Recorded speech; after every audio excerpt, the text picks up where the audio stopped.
염증이 심한치 않은 임플란트를 빨리 못할 경우 미리 발치를 해 두셔야 뼈가 보호됩니다. 안녕하세요. 하루의 치과 이한나 원장입니다. 오늘 소개해 드릴 사례는 측방으로 접근하는 상악 동거상술 시행 시 어려움이 있어 치료 기간이 길어졌던 사례를 하나 설명드리려고 해요. 해당 사례는 2018년에 처음 병원에 오셔서 상담을 하신 후 비용적인 문제로 치료를 미루다가 2년 반 정도 경과해서 치료를 시작했던 환자입니다. 초진시 환자는 전체 치아에 전반적으로 만성 치주염이 많이 진행되어 말기 상태였습니다. 그래서 대부분의 치아를 발치로 결정했어요. 그런데 검사 결과 윗니 4개, 아랫니 2개는 흔들리는 정도가 별로 없어서 뽑지 않고 살리기로 계획을 했었습니다. 하지만 환자가 2년 반 뒤에 치료를 하러 오셨을 때에는 치주염으로 인한 뼈 손실이 더 많이 진행되어 있었으며 일부의 치아는 저절로 빠져버렸고 남기기로 했던 치아들도 상태가 더 안 좋아져 결국 모든 치아를 뽑는 쪽으로 치료를 결정하게 되었습니다.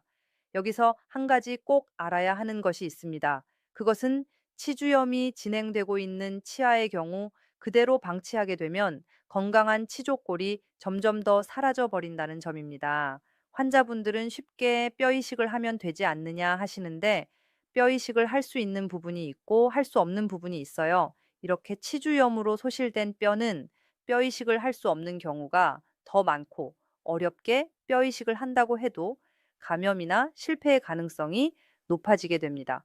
그러므로 만약 비용적인 문제든 아니면 그 밖의 문제로 인해 임플란트 치료를 바로 할 수 없는 경우라면 우선 염증이 심한 치아들을 먼저 제거해 놓는 것이 좋습니다. 그렇게 해두면 최소한 건강한 뼈는 더 이상 없어지지 않거든요. 이제 파노라마 엑스레이로 구체적 설명을 해 드릴게요.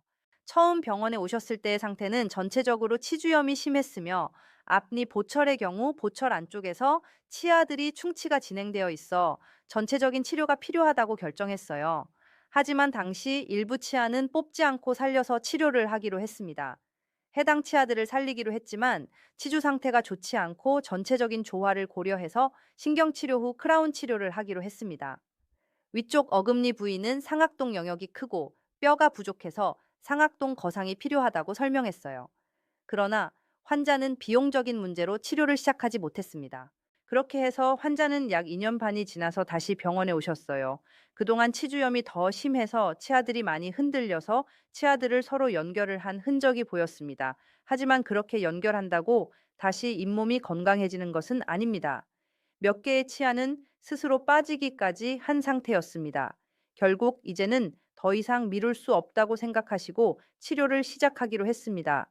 입 안 상태를 확인했을 때 2년 전에 살릴 수 있다고 판단한 치아들까지 모두 흔들리고 상태가 좋지 않아서 결국 모든 치아를 발치하기로 결정하고 전체 임플란트 치료를 시작했습니다. 전체 치아를 모두 발치하고 임플란트를 식립했습니다. 우측 위쪽의 상악동부 위에는 간단한 방식으로 거상술을 진행했습니다.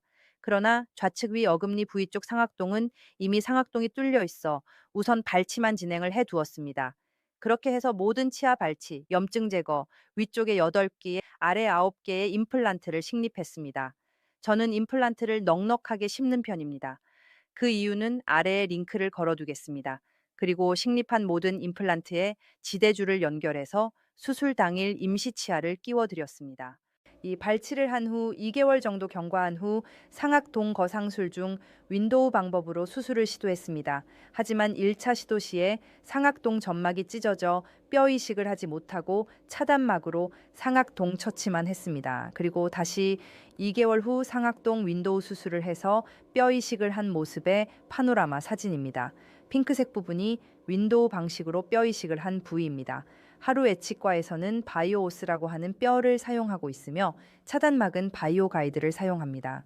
치과 의사분들은 다 아는 브랜드입니다. 왜냐하면 가장 비싸고 오랜 기간 검증된 재료이기 때문입니다.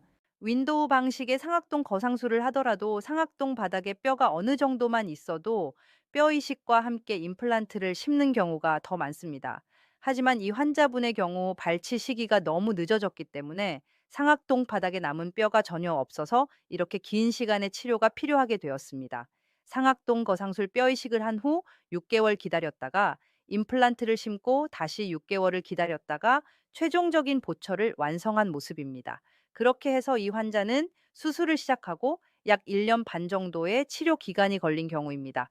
보통 이렇게 긴 시간이 걸리는 경우는 드물지만 환자의 상태가 허락되지 않으면 이렇게 긴 시간이 필요하기도 합니다. 현재까지 환자는 정기 검진을 하면서 잘 유지하고 계십니다.